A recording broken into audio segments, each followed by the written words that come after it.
Hi guys, Arthur here from Homeowner DIY. Guys, this is your quick tip of the week. When it comes to fastening systems for wood, you generally have two types. You have screws and then you have nails.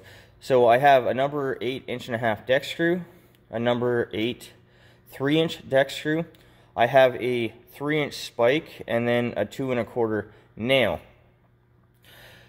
So when it comes to screws, because they have threads, will generally hold two pieces tightly together. Over time, because a nail is smooth, you can develop play in the hole, and then you'll start to develop squeaks or creaks in your wood.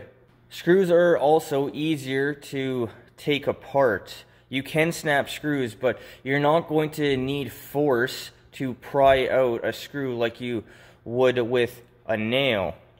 With that in mind, when it comes to screws, you're much more likely to be able to salvage your material opposed to using nails.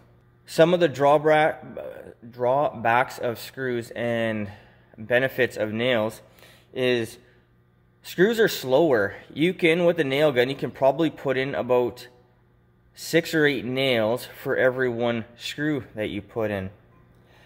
Another drawback of screws is they're expensive.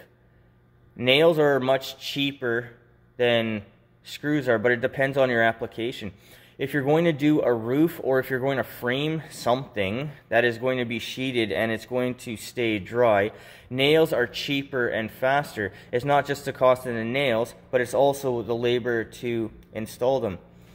If I'm going to do something inside a house, then depending on what it is, screws is generally a better option because it's easier to take apart instead of damaging material.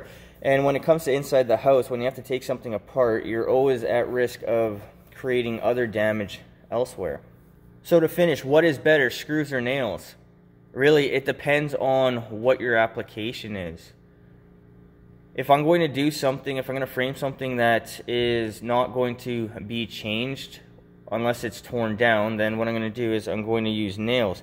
If I'm going to do backing or frame something small, I will probably use screws because I can always take it apart later. But with that in mind, choose what system is better for you in your application, and you should be good to go. Guys, that is your quick tip of the week.